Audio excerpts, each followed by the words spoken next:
Hey guys, as promised, is a look into my Serpent 988. 3 belt nitro converted to electric by Bezerk. Uh, Essentially, I just went to him and told him I need to put 6,000 milliamp 3 cell Turnigy's here, graphenes, massive batteries on either side. I want to have the XLX bolted to the top deck, which it is, as you can see. And yeah, that's the motor. I want to run that in there. And I left it with him. Uh, Designed it himself, figured everything out, asked me a couple of questions. And yeah, this is what he came up with. And I think it just turned out amazing. It took out the stock servo, the 2 servo mounts, and then you've got the radio box over here. So took that out, made a little spacer here so the servo could be positioned correctly, and just use your standard traditional servo mounts off of these are off of the 73RC, so it's a Pro 10 chassis made in Australia, so made by Essential RC, by the way. Actually, the guy I got the tires for this car. So got those made little tabs specifically for the 6000s. These things here, so I can easily flip them around. So I was trying out 5400 3 cell bolts, the high voltage Turnigy's. They puffed up after 2 runs for some reason. Maybe I got a bad batch. Quite a few people seem to love them. But anyway, so if I want to run smaller batteries, I can just flip these around and they're not going anywhere. There's a little bit of space in between the battery and the tabs, which is the way it's supposed to be. But they're locked in good. They move around a little bit, but they're locked in good.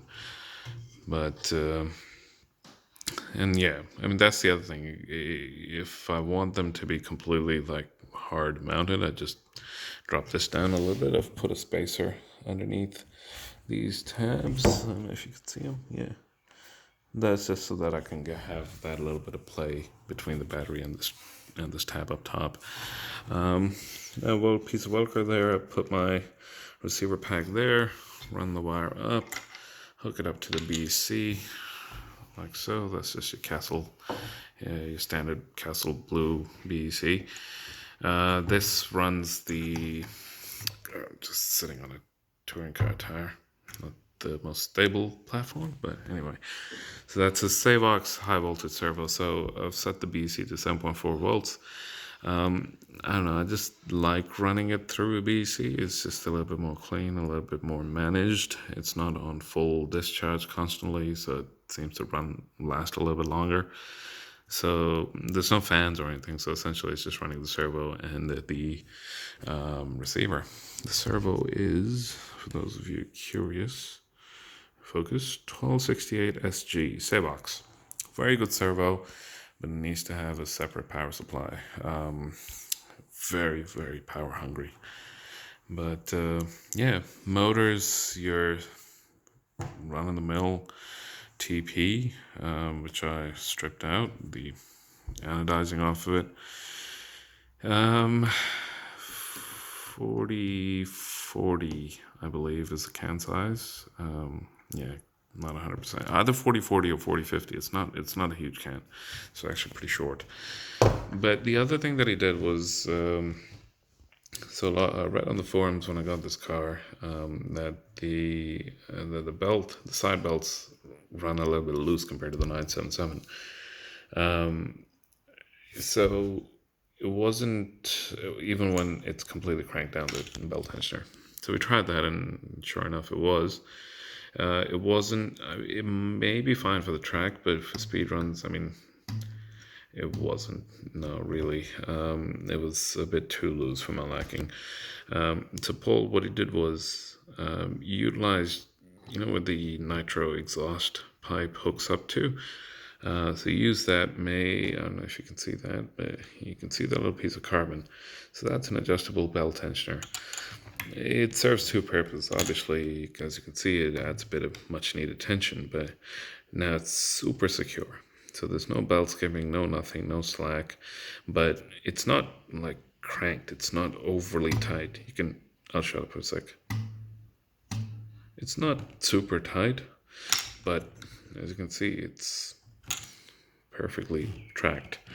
So the second purpose is that it actually lifts up the belt and gives a very decent amount of clearance between the tray and the belt, so there's never going to hit the tray. As for the pulleys, I'm running your optional Serpent low friction pulleys. Ran fine. They're absolutely fine. With aluminum, yeah, it makes sense in drag racing because the drivetrain's under an immense amount of pressure. With launching so hard, but with speed runs where you're easing in on the power and kind of just rolling into it, you really don't need to. So the fact that aluminum pulleys are just ridiculously expensive now and very hard to find. These, on the other hand, they're like $30 for a full set. Just replace them every now and then. That's all. For the front, the one way is locked. Very shoddy way. Just kind of packed it full with epoxy. It's holding up pretty okay. So we'll just roll with that. Other than that, carbon inserts in the arms, aero discs on the sides. These are the Serpent optionals. Just a bit of bling, really. Don't think they do much, at least in speedruns. It might help on the track. These are, I suppose they might. Obviously, they're not letting excess air go in through the wheels, but again, whatever. Don't really see much of a difference running without them either. But anyway, this car was crazy stable, so it's all because of the aero discs. I assure you of it. Whatever. But other than that, raw steel 8mm spur adapter, and this thing's a work of art. This is so beefy, so damn good. I've used so many spur adapters in the past. I kind of stayed away from it, but it's simply because the shipping was so expensive for us in Australia. It's actually not that expensive. The piece itself, the unit itself, it's not that expensive, but the shipping's like $40 or something. So I kind of just stayed away from it. But on this project, I was like, nah, I'll give this a go, and I don't regret it. I could not be happier. This is by far the most solid, most stable, most balanced spur adapter that I've ever used. Really, really great thing.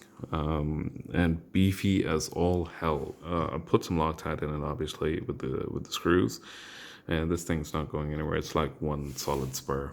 It's perfect. Good job, Mr. Steel. But yeah, it's a very basic setup. It's nothing out of the ordinary. A few little bits and pieces, which are all courtesy of Paul. The attention to detail that guy put. The motor mount and this belt tensioner, just amazing. I really wouldn't have thought the way he implemented both of them. Just really great work. The motor mount's really, really cool as well. It's a carbon fiber motor mount. So I got the 977 aluminum, I don't know what you call the radio bracket or whatever. So that had a little bit of a mounting point here. So I made an adapter here, motor mount here. Then we used the brake assembly. So brackets for the brake assembly to go on, and bolted it up there. It's a little bit adjustable. I can move it back and forward depending on if I want to change the motor, but right now the motor's fine, so it's staying the way it is. But yeah, there you go. Very simple, basic setup. Essentially exactly what a typical electric conversion for this type of car is, just done a little bit differently. Running other stuff on this, it's running full ceramic bearings from Plaig. Even the motor, I've got ceramic bearings in the motor as well. Just, I don't know, seems like it's running a little bit freer. But yeah, that's about it. Hopefully I get to run it. It's a little bit tricky here because, as I mentioned, it's only gone faster than what we've been in Melbourne. So don't really want to risk it, but yeah. Anyway, so yeah.